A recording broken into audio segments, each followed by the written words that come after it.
Welcome to Zagreb and the residence of Croatian President Zoran Milanovic, who is about to be sworn in for the second five-year term.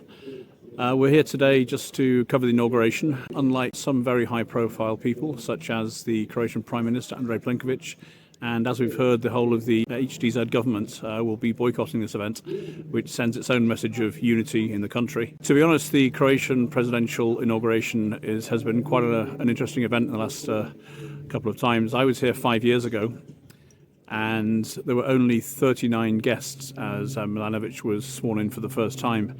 There were no foreign dignitaries whatsoever. In fact, my colleague and I, as journalists, were the only foreigners who were at the event at all. And this year, it seems that with the Croatian government and the HDZ party boycotting, it will be also a little bit controversial, but we'll see what happens today. It comes at a very interesting time in European politics with everything that's happening with Trump. And one of the issues at stake with Croatia going forward is its unity with NATO and commitment to things like the Ukraine war. And as you can see behind me, President Milanovic has made a point really of where he sees the priorities. If you look at the flags, you see the Croatian flag slightly higher than the EU and NATO. So this is a couple of hours before the event starts. We'll come back to you a bit later and see what's happening.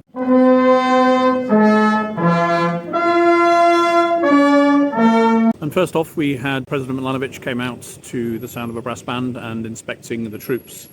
And this was the only time we, the journalists outside, actually got to see the president. Everything else was held inside in a room with his guests of just over 100 people this year. And the journalists themselves were put in a tent just outside where we watched everything on live television, so pretty much as everybody else back home. Although there were no members of the HDZ, largest part of the current government, in attendance, despite Milanovic getting a 75% vote, a really strong mandate from the electorate.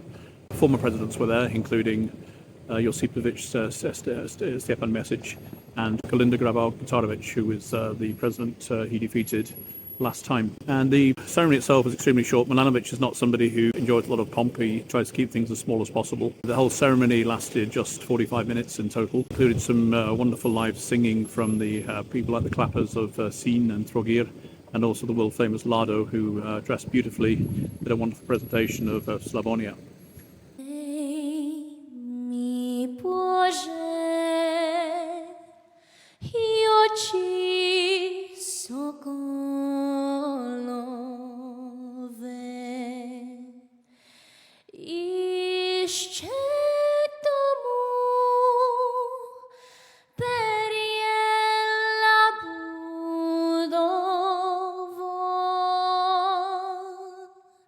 And then that was it. It was all done. Milanovic made a speech, and then everybody started to leave.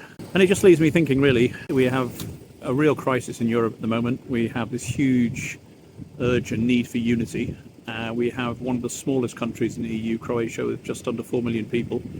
And we have a president who isn't on speaking terms with the Prime Minister, who was also just been elected last year. So these two are going to be in bed together for at least another 3, 4, 5 years.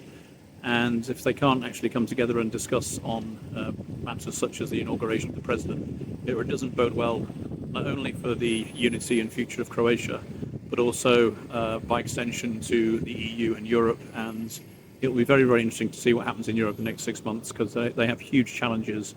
And if they can't be united, it really is quite scary what might happen in the future.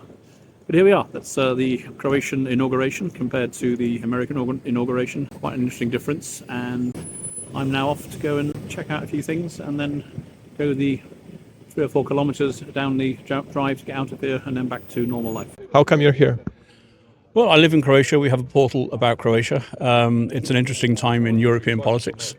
I came to the inauguration 5 years ago. I was a bit surprised to find there were only 39 guests, and even more surprised to find that I was the only foreigner who was here for the whole event. So I just thought it would be interesting to see what's happening this year. I understand the Prime Minister and the government are not coming, which to me sends a quite interesting message of unity in these times. So, or disunity?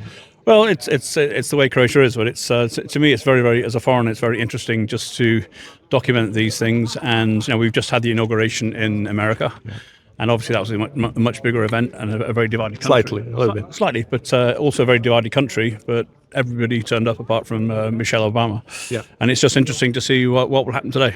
So you think you're only foreign journalist today here? Or? I don't know. I was not only the only foreign journalist. I was the only foreigner here 5 years ago. There were no foreigners here. I understand somebody from the Vatican is coming and maybe somebody else. I don't know. To me it's an interesting vlog I'll do for my YouTube channel about going to a presidential inauguration, and it's just one more aspect of this weird and wonderful country. Yeah.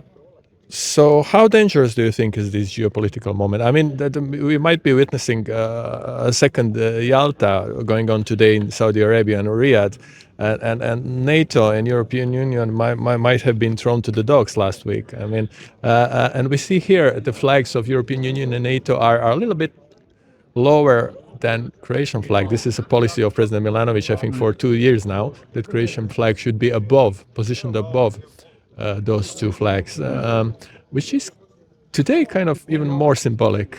Yeah. Does NATO unity and European Union, cohesion still exist? And how will things move forward from here for Croatia and for the world, for Europe? I think it's going to be a huge challenge. I mean, whatever you think of Trump, he's very direct in what he says. And while a lot of people, and including me, disagree with a lot of what he's doing, he's not wrong in that NATO should have stepped up to the plate and Europe should have done more for its own security. And just to assume that America would look after us is, a very dangerous sort of policy to have. Having said that, I think he's very much he just wants to make a quick deal. So who knows what's going to be traded with regards to Greenland, Panama Canal, Taiwan, who knows, whatever. And so I think it's an extremely dangerous time for Europe, but it's also a huge wake-up call. And if Europe isn't united, then we could be dragged back into the conflicts of 80 years ago, and that would be a tragedy for everybody. But to me, if we're going to be united, we should have the Prime Minister and the President together at such an official thing today. Yesterday, UK Prime Minister Keir Starmer was in Paris, and he sent a message of willingness he's open to the idea of sending British troops to Ukraine to peacekeeping mission or some kind of mission after the deal. Do you think that's a good idea, or do you think more European countries will be asked to step up to the plate and send their troops to Ukraine? And do you think Croatia will ever agree to such idea? I think if Europe is serious about its own security, it's going to have to look at that. But I wouldn't use the term peacekeeper, because peacekeeper to me, I used to be a humanitarian aid worker in places like Rwanda, where the peacekeepers ran away and there was a genocide that killed 800,000 people.